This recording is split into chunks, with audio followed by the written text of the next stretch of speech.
बिस्मिल्लाहिर्रहमानिर्रहीम। Dear viewers, अस्सलाम वालेकुम। आप तमाम का इस्तकबाल है प्रोग्राम बच्चे हमारा फ्यूचर में। व्यूअर्स, अगर हम बात करें हमारी ज़िंदगी की जर्नी की, तो ऐसे कई ओकेजन्स होते हैं, ऐसे कई मौके होते हैं जो हमारे दिल के बहुत करीब होते हैं। और अगर आप किसी भी लड़की को, किसी भी औरत को ये सवाल करें तो उनकी ज़िंदगी का सबसे अहम मौका शायद वही होगा जब वो माँ बनने वाली होती है, यानी जब वो प्रेग्नेंट होती है। ये वो सफ़र है, वो जर्नी है जिसमें हम कई इमोशन से गुजरते हैं। हमारे जहन में, हमारे दिल में कई सारे सवाल उठते हैं और लोग हमें काफ़ी एडवाइजेस भी देते हैं। चाहे फिर हम बात करें प्रेगनेंसी की या पोस्ट प्रेगनेंसी की, ये दोनों ऐसे मौके हैं जहाँ पर एक लड़की की केयर करना, अपना ख्याल रखना, उनके इमोशंस की रिस्पेक्ट करना, ये बहुत अहम पहलू है। लेकिन अफसोस ये वो टॉपिक्स है जिस पर बात नहीं की जाती। चैनल विन की जानिब से हम कोशिश करेंगे हमारे आज के एपिसोड में हम इस पर बात करें और काफ़ी सारे इश्यूज़ को क्लियर करें। तो आइए सबसे पहले इस्तकबाल करते हैं ब्रदर साजिद रिजवी का। अस्सलाम वालेकुम साजिद। वालेकुम अस्सलाम। नीलम, जो टॉपिक आज आपने उठाया है प्रेगनेंसी एंड पोस्ट प्रेगनेंसी, ये यकीनन बहुत ही खूबसूरत लम्हा होता है और पूरी फैमिली के लिए होता है, और जिसमें एक औरत को बहुत ज़्यादा ज़रूरत होती है, इमोशनली भी देखा जाए, प्यार की ज़रूरत होती है, क्योंकि एक जनरेशन को वो आगे बढ़ा रही है, एक नया मेहमान आने वाला है घर में। तो ऐसे में ख्याल रखना बहुत ज़रूरी है। आई थिंक मुझे इस पर बात करना बहुत ज़रूरी है और बहुत सारी मुश्किलों का हल आज के प्रोग्राम के ज़रिए शायद मिल सके। तो आइए सबसे पहले इस्तकबाल करते हैं अस्मा मैम का। जी, अस्सलाम वालेकुम मैम। वालेकुम सलाम नीलम। अस्सलाम वालेकुम मैम। वालेकुम सलाम साजिद। मैम, बहुत बहुत शुक्रिया। अब तक हम लोग ने जिस टॉपिक पर भी बात किया है उस पर आपने बखूबी हमें जवाब दिया है। लोगों को अच्छा लग रहा है कि जो बातें आप बता रहे हैं, क्योंकि ऐसा होता है कि कोई बात करने वाला नहीं होता है, और आप हमेशा कहती हैं कि अगर आप बात करोगे तो हल निकलेगा। एक्चुअली सॉल्यूशंस हमें चाहिए, प्रॉब्लम्स तो बहुत है। प्रॉब्लम्स बहुत है, सॉल्यूशन की ज़रूरत है, और प्रॉब्लम को ज़्यादा ना बढ़ाया जाए। एक और टॉपिक जो नीलम ने आपके सामने रखा है, प्रेगनेंसी एंड पोस्ट प्रेगनेंसी, मेरे ख्याल से ये बहुत ही खूबसूरत लम्हा होता है और हम लोगों को साथ देना चाहिए, अच्छे से काम करना चाहिए। एक सवाल जो लोग अक्सर आके उठाते हैं और बताते हैं, जो हामला औरत होती है उससे कहते हैं कि जो है अपना ख्याल रखो और बहुत रखो ख्याल, लेकिन कोई बताता नहीं है कैसे ख्याल रखना है। तो वो भी सोचती है कि ज़िंदगी तो वही थी, एक नया मेहमान आने वाला है, तो अब किस तरीके से ख्याल रखना है, कुछ खास बातें आप बताइए। जी Sajid, when you are pregnant, it's a very beautiful moment. It's a very beautiful thing in your life. There is a new life in you, and I think it's a very extraordinary experience. हर औरत के लिए experience अलग होता है। थोड़े लोगों की तबीयत काफ़ी ऊपर नीचे होती है, थोड़े लोगों की pregnancy normal होती है, मगर बहरहाल there are some things which are common for everybody who is going through pregnancy. उसमें से थोड़ी सी कॉमन चीज़ें ये हैं कि अपने आप को स्ट्रेस से दूर रखें। ठीक है, लड़ाई झगड़े, गालियाँ, टेंशन्स, पैसों के मसले मसाइल, ये वाली चीज़ें जो होती हैं, ये बहुत जो मदर के इमोशंस होते हैं उस वक्त, ये बहुत इम्पैक्ट करती हैं बेबी की लाइफ को। और उसके मेंटल पीस बहुत ज़्यादा ज़रूरी है। बेबी की ग्रोथ को, उसकी लाइफ को, उसके फॉर्मेशन को बहुत इफेक्ट करती हैं। So stress and tension is one thing that should be out of every pregnant women's life, है ना। तो पूरी आई थिंक पूरे फैमिली को, बड़ों को, बुजुर्गों को, सबको खास ख्याल रखना चाहिए कि the women who is pregnant should have a peaceful pregnancy. पर ये मतलब आजकल टेंशन बहुत हो जाता है जी, तो ऐसे में आप घर वालों से क्या कहना चाहेंगे? यही कहना चाहूंगी कि कोशिश करें कि ज़्यादा से ज़्यादा जो भी हामिला हैं वो खुश रहें, टेंशन से दूर रहें, उनको स्ट्रेस ना हो।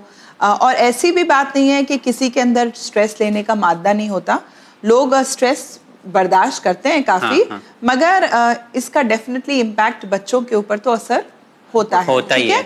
दूसरी चीज, खाने का ख्याल रखें। ये ना सोचे कि मैं मोटी हो जाऊंगी, I will put on weight, अजीब हो जाऊंगी तो फिर मुझे वेट उतारना बड़ा मुश्किल हो जाएगा। लोगों की मेंटालिटी पे बात कर रही हैं जी, यही सोच है लोगों की जो बदलना। मगर अच्छा हेल्दी न्यूट्रिशियस खाना खाना बहुत जरूरी है।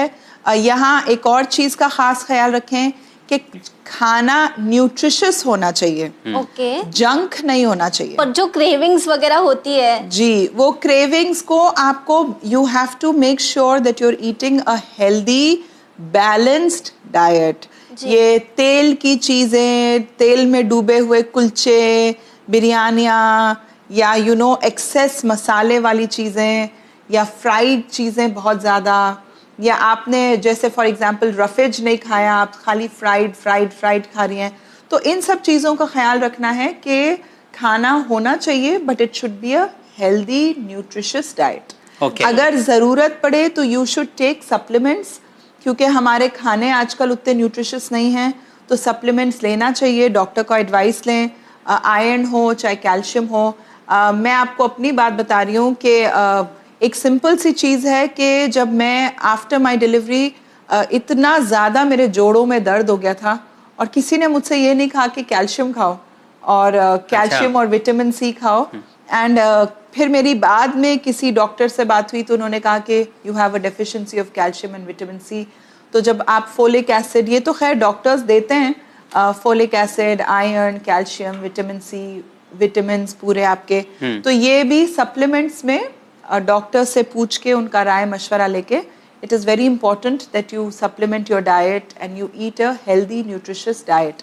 तो ये जो स्टेटमेंट है कि अपना ख्याल रखो, तो अपने के साथ साथ लोगों को भी ख्याल रखना चाहिए, बहुत जरूरी है, ऐसा नहीं कि सिर्फ डायलॉग कहने से चला हो गया पूरा। खाली अपना ख्याल रखो में इंसान खुद अपना ख्याल नहीं रख सकता है, घर वालों को, सास ससुर को, हस्बैंड को, दूसरे लोगों को जो घर में मौजूद हैं। आई थिंक स्पेशली हस्बैंड को ज्यादा रखना चाहिए। हस्बैंड को तो बहुत रखना चाहिए ऑफ कोर्स, मगर दूसरे लोगों को घर में भी काफी ख्याल रखना चाहिए for a person who is pregnant. Husband ही है जो उसको प्रोटेक्ट कर सकता है घर के माहौल से भी, हर चीज मगर अक्सर ये देखा जाता है ना साजिद के husband is out of the house for the whole day, he is working, so जो घर में लोग मौजूद हैं फिर उनकी एब्सेंस में इनको ख्याल रखना चाहिए। लाइक मदर इन लॉ है और जी दूसरे कोई भी लोग हों, जो भी फैमिली में, आपकी जॉइंट फैमिली में जो लोग भी हों, they should take care. Sleep routines का, हेल्दी हैबिट्स का, स्लीप रूटीन्स का काफ़ी ख्याल रखना चाहिए। I think it is best if you devote a lot of time into spiritual, जिसे कहते हैं ना, spiritual learning या spiritual activities। जी, जैसे कहते हैं कुरान ज़्यादा पढ़ें, दुआएं पढ़ें। spiritual में इसलिए भी क्योंकि they calm you down and they relax you, they calm you down। आपका एक connection बनता है with your Lord। तो वो वाली चीज़ों का भी थोड़ा ध्यान रखें, अच्छी चीज़ें सुने, अच्छी बातें सुने, अच्छी बातें करें, पॉजिटिव एटीट्यूड्स रखें, ग्रोथ माइंडसेट रखें। ऑफ कोर्स जब हम प्रेग्नेंट होते हैं तो थोड़े लोग ओवर कर देते हैं, नखरे और नाटक, ताकि लोग अटेंशन दें ज़्यादा, वो भी, उसकी भी ज़रूरत नहीं है। नॉर्मल रहिए, you are not handicapped, you are just pregnant. इसका मतलब ये नहीं होता कि मैं ये उठा नहीं सकती, मैं वो कर नहीं सकती, मैं इधर सो नहीं सकती, वो जरा ओवर हो जाता है। तो नॉर्मल रहिए। पहले लोग कितना काम करते थे, पूरा काम करते थे। बिल्कुल नॉर्मल रहिए, बैलेंस्ड रहिए, अपना ख्याल रखिए, स्लीप रूटीन्स अच्छे होने चाहिए, हेल्दी होने चाहिए, नॉर्मल होने चाहिए, सो जस्ट कीप अ काम। और बहुत ज़्यादा कोशिश करें कि बहुत ज़्यादा लाउड स्पीकर के पास या बहुत शोर शराबा, चीखम पुकार, इन चीजों से दूर रहे। मतलब टेलीविजन के भी साउंड जो घर में होता है वो भी इरिटेट करता है। गाने लगाना, चीजें हाई वॉल्यूम पर, वो हेडफोन्स पे जो सुनते हैं, या टीवी की कांस्टेंट मोबाइल का यूजेज, उसका भी बहुत असर होता है पोजीशन पे, हर चीज पे। It affects the child. And then आप कहीं बाहर किसी तकरीब में गए तो वो तकरीब की लाउड म्यूजिक, लाउड आवाज़ें, शोर शराबा, उससे during the pregnancy and after the pregnancy बहुत फ़र्क पड़ता है। तो you should try your best to stay in a very calm, peaceful, natural environment. जी मैम, ये भी बहुत लोगों की कंप्लेंट्स होती हैं कि किसी को फर्स्ट ट्रिमेस्टर में या सेकंड ट्रिमेस्टर में बहुत वॉमिटिंग वगैरह होती है। तो लोग खाना बंद कर देते हैं, एक पर्टिकुलर चीज़ से स्टिक हो जाते हैं। फॉर एग्जाम्पल खिचड़ी के मैं यही खाऊंगी या दही चावल ही खाऊंगी, तो ये सही होता है तरीका? नहीं, ऑफ कोर्स अलग अलग लोगों की अलग अलग प्रॉब्लम्स होती हैं। You should consult a doctor, nutritionist, you should consult somebody and you should see different ways in which you can eat to supplement and balance your diet. एक तरह की चीज़ तो ऑफ कोर्स प्रेगनेंसी में should not be there, so you need a expert, talk to an expert who can guide you to eat a balanced healthy food. जी, because Okay. जरूरी भी यही है कि आप जी। अच्छा खाना खाएं ड्यूरिंग प्रेगनेंसी। जी। मैम, अभी हम बात कर रहे थे बिफोर द शूट, तो आपने एक स्पिरिचुअल एम्ब्रियो मेंशन किया था, तो ये क्या होता है और ये किस तरह से रिलेटेड है? बहुत अच्छा सवाल है नीलम। मैंने अपनी पढ़ाई में during my education I have learned it is the philosophy of a very good theorist and a doctor called Maria Montessori, जिनके नाम पर मॉन्टेसरी हाउस ऑफ चिल्ड्रन चलता है। तो डॉक्टर मरिया मॉन्टेसरी का एक बहुत ही अच्छी, बहुत खूबसूरत फिलॉसफी है अबाउट द स्पिरिचुअल एम्ब्रियो। तो वो कहती हैं कि इंसान की ह्यूमन स्पीशीज़ जो है वो जानवरों से बहुत मुख्तलिफ है। जानवर के बच्चे जो हैं वो पैदा होते ही you know they are aware of their surroundings. जैसे अच्छा। फॉर एग्जांपल गाय का बच्चा मैमल ही है गाय, मगर जब गाय का बच्चा बॉर्न होता है तो वो अपनी टांगों पे खड़ा हो जाता है, खाने कुछ लगता time है, में, हाँ। दूध पीने लगता जी। है। Within a few minutes गाय का बच्चा is up on his feet, माँ का दूध भी पी रहा है, खा भी रहा है, जा भी रहा है, चल भी रहा है। तो अलग मैमल्स से ह्यूमन मैमल जो है वो बहुत मुख्तलिफ है। Different जी है। बिल्कुल तो बोला। there are two kinds of embryo stages Okay. that a human child goes through. Okay. एक फिजिकल एम्ब्रियो होता है जो माँ के पेट के अंदर होता है, फॉर्मेशन। फॉर्मेशन होती है जी। उसमें बेबी की, और एक स्पिरिचुअल एम्ब्रियो होता है जो पैदाइश के बाद होता है। ओके। ओके तो वो क्या तो जो difference है? फिजिकल एम्ब्रियो होता है उसमें उस इंसान की, उस ह्यूमन की पूरी बॉडी फॉर्म हो रही है। जी। ठीक है, साइकोलॉजी होती है माँ से इफेक्ट, मगर बॉडी पे ज्यादा ध्यान होता है फिजिकल अच्छा। एम्ब्रियो का माँ के पेट के अंदर। जब बच्चा माँ के पेट से बाहर आ जाता है तो he is in a state of spiritual embryo. Here the body is formed, but now what is being formed are your mental processes okay. and your mental mindset, your psychology, your culture, जिसे कहते हैं ना कि इंसान अपने culture को, अपनी surroundings को, एक होता है सीखना और एक चीज होती है अब्जॉर्ब करना। दो अलग चीजें हैं। स्पंज जी। की तरह सोख करना किसी चीज को, तो मट्टी की तरह सोख करना, अपने अंदर जज्ब कर लेना। जी। तो स्पिरिचुअल एम्ब्रियो की स्टेट में बच्चे जो सुनते हैं, जो देखते हैं, जो आवाजें उनके कानों में जाती हैं, द न्यूबॉर्न जो babies. newborn babies, we are talking about newborn babies, and this goes on for a period of almost 1 year. Okay. Okay, Okay. सो जो वो कल्चर देखते हैं आजू बाजू का, वो कल्चर, वो तौर तरीके, वो सीखते हैं। हैबिट्स, वो वैल्यूज, वो लैंग्वेज, वो हर चीज जज्ब करते हैं। अच्छा, हमको लगता है कि वो ना सुन रहे हैं, ना देख रहे हैं, ना समझ रहे हैं। बिल्कुल। ऐसा नहीं है। और इसीलिए आई थिंक हमारे भी मजहब में we have a lot of हदीस which say from the cradle to the grave. Right. Right. तो ये हदीस नहीं है कि बच्चे बचपन से लेके ग्रेव तक, ये है from the cradle. right. Cradle का मतलब है झूला। झूला, आगोश। झूले से लेके, तो झूले में तो बच्चे, न्यूबॉर्न बच्चे झूले में ही जाते हैं। Right. हाँ। तो यही शायद मुराद होगी कि स्पिरिचुअल एम्ब्रियो जो है अपने हर तरीके की मेंटल कैपेसिटीज जो फॉर्म होती हैं वो पहले के 1 साल में होती तो हैं। ये एटमॉस्फेयर से उनका जो माइंडसेट है, नेचर है, ये भी फॉर्म होता है। बिल्कुल, एब्सोल्युटली। और ये अगेन हमें बहुत कोशिश करनी चाहिए कि जितनी हम दुआएं, सूरे या जो भी हम बच्चों को सुना रहे हैं वो बहुत सॉफ्ट वॉल्यूम पे, Okay. बहुत अच्छी आवाज में, जी।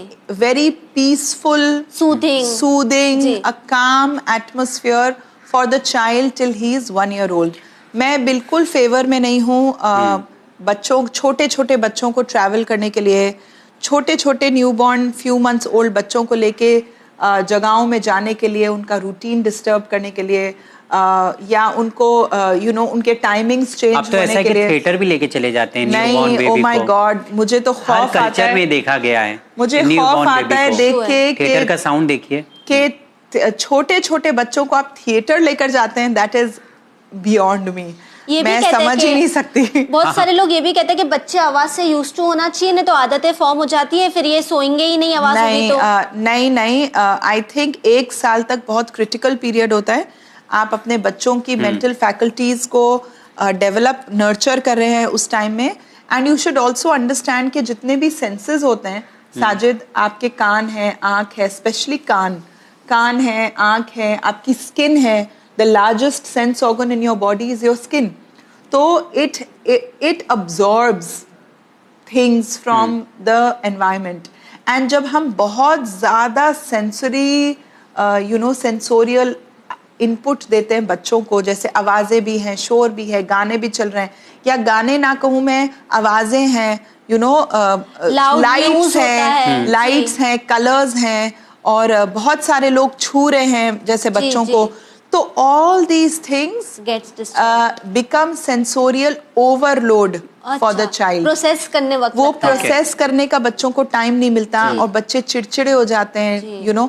So spiritual embryo is the time for 1 year after birth where the mental faculties are being developed and the child has to have a very calm, soothing, mentally appropriate, सुकून में रहने दे बच्चों को. सुकून में उसके रूटीन्स डेवलप करें, उसकी हैबिट्स फॉर्म करें, उसे अच्छी अच्छी बातें करें, उसके साथ कांटेक्ट करें, धीरे धीरे उससे कॉन्वर्सेशन करें, उसको नर्चर करें और एक सुकून का एनवायरनमेंट दें ताकि आपके बच्चे की ग्रोथ बहुत हेल्दी हो और उसकी किसी भी चीज में इंटरफियर ना करें. आपने बोला मैम बातें करें, तो 1 साल के बच्चे से माँ क्या बात करे? क्योंकि मैंने ऐसा भी सुना है कि प्रेगनेंसी के दौरान भी बच्चे से बात करना चाहिए, जो अभी नया नया हम लोग सुन रहे हैं. बिल्कुल बिल्कुल, प्रेगनेंसी में भी बातें करनी चाहिए, प्रेगनेंसी के बाद भी बातें करनी चाहिए. सब्जेक्ट क्या होना चाहिए, क्योंकि वही समझ में नहीं आता लोगों को. कुछ भी आप अपने दिल का हाल बताएं. आपके बच्चे को सिर्फ आपकी आवाज सुनना है. आप दुआएं पढ़ के पढ़ दें, आप सूर्य पढ़ के फूंक दें बच्चों के ऊपर, आप कॉन्वर्सेशन करें, मेरा बेबी कैसा है, क्या हो रहा है, जो भी आपको, even if it is meaningless conversation, you should have conversation with children. बल्कि साजिद, आपका सवाल ने मुझे एक चीज याद दिलाई कि there was an experiment in psychology called the still face experiment. Still face experiment, जी, you can Google it and you can see it on YouTube. उसमें ये था कि जो माँ है वो अपने बच्चे से बातें कर रही है तो बच्चा उसको रिस्पॉन्स देता है, even as young age 3-4 months old. तो जब आप बातें करते हैं बच्चों से, आई कांटेक्ट करते हैं, उनके चिन हिलाते हैं, फेसेस बनाते हैं, शक्लें बनाते हैं, तो बच्चे आपको रिस्पॉन्ड करते हैं, हंसते हैं, है ना? आपने भी देखा होगा. और अगर माँ, उस एक्सपेरिमेंट में उन्होंने दिखाया था कि अगर माँ स्टिल कर ले अपना face, no reaction, blank, no conversation, बच्चे बात करने की कोशिश कर रहे हैं, no conversation, no expression, no eye contact, आप किसी भी बात पे ध्यान नहीं दें, तो बच्चे इतना एजिटेट, इतना नर्वस, रोने लगते हैं, टैंट्रम्स थ्रो करने लगते हैं और उनकी सेहत के ऊपर, उनके मेंटल उसके ऊपर असर होने लगता है. यानी बच्चे चाहते हैं. सो you really need to have a conversation with your child. It is one of the ways that you develop normal faculties. Ma'am, हमारे घर का जो पहले कल्चर होता था, पोस्ट प्रेगनेंसी देखा जाए, बहुत सारी रिचुअल से और बहुत सारे प्रोग्राम्स होते थे, बहुत सारी चीज़ें होती थी. जो कल्चर था पहले का वो अब खत्म हो गया. लोग इतना बिलीव नहीं करते स्ट्रांगली, बोलते हैं ये सब चीज़ें बकवास हैं, ऐसा कुछ असर नहीं होता. तो आप इस पर क्या कहना चाहेंगी? जो प्रोग्राम्स वगैरह होते थे, जो रिचुअल्स होते थे, उसका कुछ असर है? हिकमत है उसमें भी?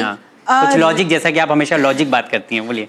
रिचुअल्स की तो मुझे ज्यादा समझ नहीं है. रिचुअल्स एंड कल्चर्स की शायद होती होंगी, अगर बुजुर्गों का कहना है तो शायद उसके अंदर हिकमत होती होगी. मगर हाँ, मैं ये ज़रूर कहूँगी कि वो जो 40 days का पीरियड होता है after your pregnancy, where you are supposed to relax, where you are supposed to take it easy, घर से बाहर ना निकलें, ये चीज़ें are yes, they make a big impact.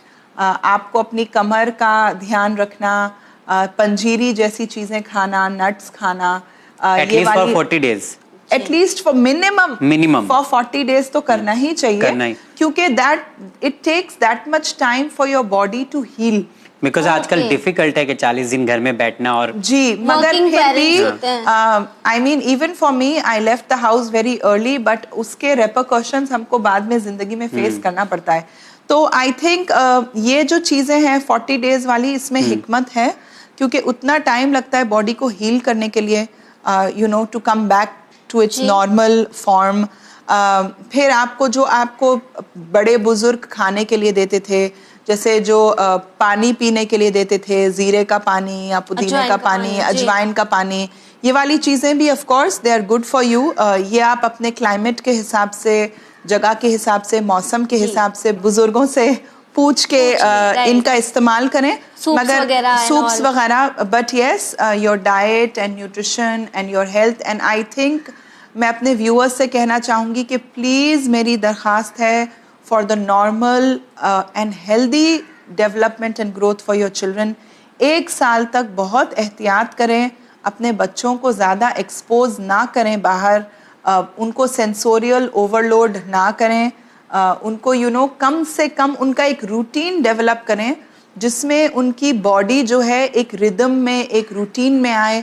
Time पे सोना, टाइम पे फीड लेना, टाइम पे डायपर्स चेंज करना, टाइम पे रात को सोना, एक साइकिल, एक रूटीन फॉर्म करें जो 1 साल तक कम से कम ब्रेक नहीं होनी चाहिए।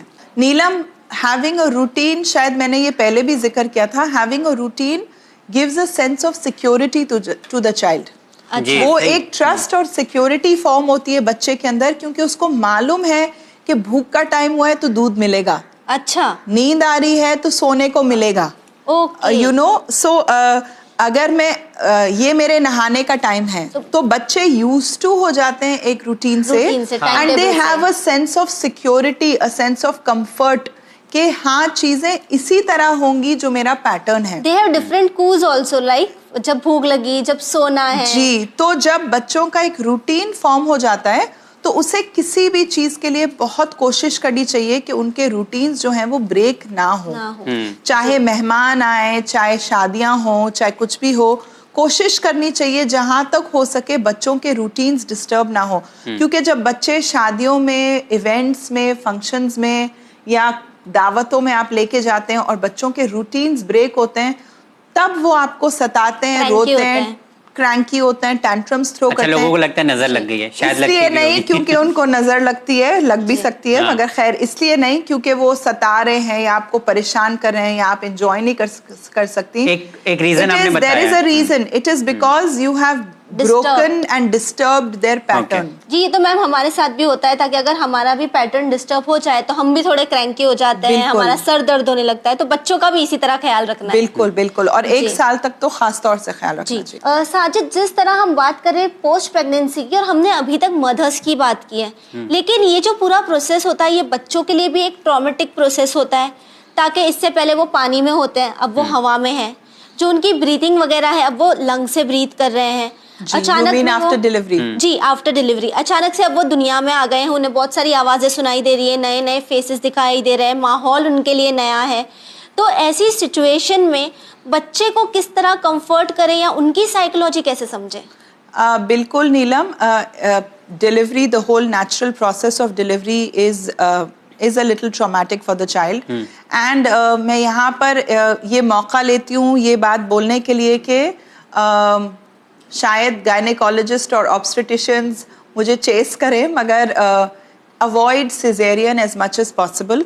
आप जब 8th मंथ में हो, 7th 8th मंथ में हो, तो आप प्लीज़ प्रेग्नेंट मदर से मेरी दरख्वास्त है कि आप ज़मीन पे बैठने की कोशिश करें जितना हो सके। जब आप ज़मीन से बैठते हैं, ज़मीन से उठते हैं, तो आपकी पेल्विक मसल्स की एक्सरसाइज होती है, थाई मसल्स की एक्सरसाइज होती है, आपकी बोन्स जो हैं वो खुलती हैं, वो डिलीवरी के लिए रेडी होती हैं। और जब आप कॉन्स्टेंटली एक्सरसाइज करते हैं, ज़मीन से उठते बैठते हैं और स्क्वाट करते हैं, ज़मीन से उठते बैठते हैं, घर के काम करते हैं, तो your muscles are constantly in motion, in movement. But ma'am लोग तो चेयर पे बैठना प्रेफर करते हैं और नमाज भी चेयर पे बैठ के ही पढ़ते हैं। इसीलिए मैं कह रही हूँ कि मेरी दरखास्त है व्यूअर्स से कि वो अपनी हैबिट्स को चेंज करें। 8th month onwards they should start sitting on the floor and start preparing for delivery. If you don't prepare for delivery, how will you have a normal delivery? You should prepare your muscles, your bones, you should exercise, you should do yoga. अगर योगा ना भी करें तो आप squat करें, ताकि आपकी body ready हो डिलीवरी के लिए, आसान लेबर के लिए। यानी इसमें भी प्लानिंग है? इसमें बहुत सारी प्लानिंग है। So you should start preparing your body. अब एक मैं सिंपल सा आपको एग्जांपल देती हूँ। ये क्यों होता है कि बड़े घर के लोगों के सिजेरियन होते हैं और जो काम वाली औरतें होती हैं उनके सिजेरियन सुनने को नहीं मिलता कभी। बहुत कम केसेस, बहुत कम रेयर केस होता है कि किसी काम वाली का सिजेरियन हो। तो किसी काम वाले का सिजेरियन कभी क्यों नहीं होता? वो इसलिए नहीं होता क्योंकि उसकी body is in constant movement, उसकी body is in constant shape, constantly exercise कर रही होती है, कॉन्स्टेंटली ऊपर नीचे उठ रही होती है, बैठ रही होती है। तो जब हमारी बॉडी कांस्टेंट एक्सरसाइज में है, कांस्टेंट मूव कर रही है, तो it is preparing the body for natural delivery. जी मैम, अक्सर डॉक्टर्स ये भी कहते हैं, मैंने सुना है काफी बार, कि आप ज्यादा काम मत करना, आपका बेबी है वो नीचे आ गया है, आपकी डिलीवरी हो जाएगी। वो तो मेडिकल कॉम्प्लिकेशंस हैं, बहुत सारे कॉम्प्लिकेशन लोग बताने लगे। मेडिकल कॉम्प्लिकेशंस होते हैं, वो केसेस अलग हैं। But if we are talking about normal people with healthy babies, healthy pregnancies, healthy lifestyle, then they should start sitting. And please, viewers, this is not for people who have complicated pregnancies. This is for people who have normal, healthy bodies and healthy pregnancies. Okay. ये उनके लिए है। Ma'am, जब हम लोग delivery की बात कर ही रहे हैं कि हमको नेचुरल डिलीवरी पे ज़्यादा फोकस करना चाहिए, जो केसेस हैं उनकी बात आपने कहा कि वो अलग है, लेकिन देखा जाता है कि आजकल लोग पेनलेस डिलीवरी के लिए मतलब जाना चाहते हैं, पसंद करते हैं कि ज़्यादा पेन नहीं होगा, और मतलब से अगर सिजेरियन करा लेते हैं, तो मेरा सवाल ये है कि सिजेरियन कराने के बाद क्या कोई हार्म होता है बच्चे पर, किसी तरह का नुकसान होता है? Caesarean is an unnatural process. एक सिंपल सा रूल है मदर्स के लिए कि what is natural is good, better and best, and what is unnatural should be avoided at all cost.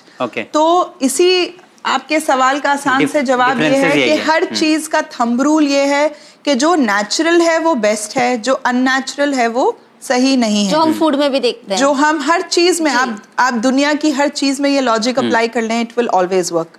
So natural delivery is the best way for birth, because when you have a natural delivery, जो बच्चे के pressure points दबते हैं during the birth process, जो उसको pressure पड़ता है, जो वो it is a natural way for the nerves to get stimulated in the body, and it makes a huge difference for the child once he is born, and it is a natural transition from fluid to air. जी इसी के बरक्स जब आप caesarean baby करते हैं तो there are no pressure points, right, वो तो इजिली डिलीवरी हो जाती है, you just take the baby out, so he misses out the process. When you miss out the process, of course उसके कुछ ना कुछ रेपरकशंस तो होते ही हैं। So yes, there is a difference. You should always prefer natural birth and you should always avoid caesarean birth, क्योंकि उसके कॉम्प्लिकेशंस ये नहीं है कि आपको स्टिचेस में तकलीफ होगी या उसमें तकलीफ होगी, वो कॉम्प्लिकेशंस नहीं होते। बच्चों के ग्रोथ एंड डेवलपमेंट में डेफिनेटली कहीं ना कहीं ऐसा देखा गया या डेफिनेटली कुछ ना कुछ मिसिंग होता है और असर होता है, which is best explained by a therapist. जी, जहां हमने बात की सिजेरियन और नॉर्मल डिलीवरी की, अब चाहे डिलीवरी कोई भी हो, बच्चा तो दुनिया में आ ही गया जी। तो ये प्रोसेस क्या होता है बच्चे के लिए ट्रॉमेटिक, जैसे मैंने पूछा था? हाँ जी, बिल्कुल होता है, और इसी के लिए जैसे मैंने पहले कहा था कि यू शुड हैव अ काम, soothing, natural, you know, very relaxed atmosphere for at least 1 year, where the mother is talking to the child, the father is talking to the child. आप उसको ज़्यादा वक्त से पहले उठाएं नहीं, वक्त से पहले बिठाएं नहीं, वक्त से पहले टर्न ना करें, वक्त से पहले शौक में लोग छोटे छोटे बच्चों को बिठाने की कोशिश करते हैं। तो ये सब चीज़ें बच्चों को मिसहैंडल ना करें, उनको उनके टाइम से करने दें। बच्चों को बहुत ज़्यादा मसाज करें, massage is really good for them. Malish is really good for the children. उससे प्रेशर से धीरे धीरे, जैसे पुराने ज़माने में मसाजेस करते थे, बच्चों की मालिश करते थे, वो माँ के लिए भी बच्चे के लिए भी बहुत अच्छी होती है। तो बच्चों को मसाज करके, breast feed is very very important. It is extremely important for the child's health to have at least minimum 1 year of breastfed. तो जो बच्चे टॉप फीड पे होते हैं उनकी हेल्थ में और ब्रेस्ट फीड के बच्चों में डिफरेंस होता है? बहुत डिफरेंस होता है, क्योंकि वो बच्चे काफी ज्यादा बीमार होते हैं और जल्दी बीमार होते हैं। मदर्स मिल्क के अंदर ना सिर्फ न्यूट्रिएंट्स होते हैं नीलम, बल्कि बहुत सारे ऐसे बैक्टीरिया होते हैं जो बच्चों के गट को, बेबी के गट को प्रिपेयर करते हैं टॉप फीड और बाहर के खाने के लिए। तो जब आप बच्चे को शुरू से टॉप फीड देते हैं तो वो बैक्टीरिया उसकी बॉडी में जाता ही नहीं, Okay. तो जब वो बैक्टीरिया उसकी बॉडी में जाता नहीं, क्योंकि गट के अंदर, डाइजेस्टिव सिस्टम के अंदर बहुत सारे हजारों तरीके के बैक्टीरिया हैं जी। जो डाइजेशन में हेल्प करते हैं, तो मदर्स मिल्क के थ्रू वो बैक्टीरिया बच्चों के पेट में जाता है। अगर आप मदर्स मिल्क बच्चे को दें ही नहीं तो उसके पेट में वो, अपार्ट फ्रॉम द न्यूट्रिएंट्स, उसके पेट में वो बैक्टीरिया कहाँ से आएगा? राइट। जो खाने के डाइजेशन में हेल्प करेगा। तो जब हम 6 महीने में, 7 महीने में, 8 महीने में, जब भी according to you, when you start weaning them off the milk and start giving them semi solids, तो वो खाना डाइजेस्ट करने में बच्चों को प्रॉब्लम होता है। Right. और इसीलिए बच्चे, क्योंकि उनके वो बैक्टीरिया नहीं होते, क्योंकि उनका डाइजेशन नहीं होता, उनकी इम्यूनिटी वीक होती है और वो कॉन्स्टेंटली जल्दी जल्दी बीमार होते हैं। जी। Okay. साजिद, शायद तुमने भी नोटिस किया होगा या कहीं देखा होगा, जो मैंने देखा है पर्सनली, कि जो बच्चे टॉप फीड पर होते हैं वो दिखने में थोड़े ज्यादा हेल्दी होते हैं कंपेयर टू दोस्त। हाँ, ये होता है because it is artificial fat and nutrients ना, तो वो जल्दी पुट ऑन कर लेते हैं वेट। तो माना ये जाता है वो हेल्दी है। हाँ, just because they look chubby doesn't mean that they are healthy. Okay Okay, healthy is different and being chubby and fat is different. right. ठीक है? नीलम, आज जो हम लोग ने बातें की वो बहुत अच्छी बातें थी और नॉर्मली टेलीविजन पे इतना खुलकर कोई बात नहीं करता है। और मैम ने ये भी बताया जिनके कोई केसेस है, कोई रीजन है, उनकी बात हम लोग ने नहीं की है। बिल्कुल एक नेचुरल वे में हम लोग ने बात की है और जो समाज में कॉमन इश्यूज थे उनकी बात हम लोग ने की है। तो ये सबके लिए नहीं था एप्लीकेबल, जिनको जरूरत है उनके लिए ही था। ये उनके लिए है जो हेल्दी है, जिनकी प्रेगनेंसी हेल्दी है और जिसमें कोई कॉम्प्लिकेशन नहीं है। नहीं तो ऐसा क्या होगा कि बातें सुन के लोग अलग अलग वे में चले जाएं और अलग अलग सोचने लगे। तो ये टोटली उनके लिए था जो कॉमन इश्यूज फेस करते हैं। तो इंशाल्लाह अगले एपिसोड में फिर मुलाकात होगी। मैम आपसे भी जरूर मिलेंगे, एक और मौजू पे जरूर बात करेंगे इंशाल्लाह। सो आपसे ये गुजारिश करना चाहेंगे, एक छोटी सी रिक्वेस्ट करना चाहेंगे कि मिनिमम 1 साल के लिए इन मदर्स का, अपने बच्चों का ख्याल कीजिए, इनकी डाइट का ख्याल कीजिए, इनके एनवायरनमेंट का ख्याल कीजिए और सबसे इम्पोर्टेंट, इनसे मोहब्बत कीजिए, प्यार कीजिए। और हाँ, ये वो लम्हे हैं जो आप जिंदगी भर चेरिश कर सकते हैं, तो इन तमाम लम्हों को एंजॉय कीजिए। इसी के साथ हमें दीजिए इजाजत, पर बने रहिए चैनल विन के साथ। पैगाम इंसानियत। शुक्रिया, खुदा हाफिज।